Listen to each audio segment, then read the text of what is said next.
Des tirs d'artillerie entendus depuis le Pakistan et les lumières des bombardements aperçus au loin.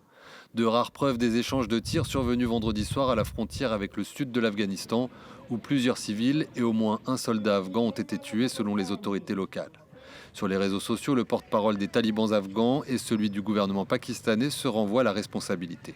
La partie pakistanaise a commencé à attaquer l'Afghanistan à Kandahar dans le district de Spin Boldak et les forces de l'émirat islamique ont été forcées de riposter. Le régime taliban afghan a eu recours à des tirs sans qu'il y ait eu de provocation. Nos forces armées ont immédiatement réagi de manière appropriée et intense. Les deux parties auraient accepté de cesser les affrontements dans la nuit, mais le torchon n'en finit plus de brûler entre les anciens alliés. Islamabad reproche à Kaboul de soutenir et d'abriter des groupes terroristes commettant des attentats sur son sol, dont les talibans pakistanais. Comme encore le 25 novembre dernier, après un attentat commis à Islamabad 2 semaines plus tôt, ayant fait 12 victimes. Un suspect a reconnu le lien avec l'Afghanistan, l'arrivée de kamikazes en provenance d'Afghanistan, leur entraînement en Afghanistan.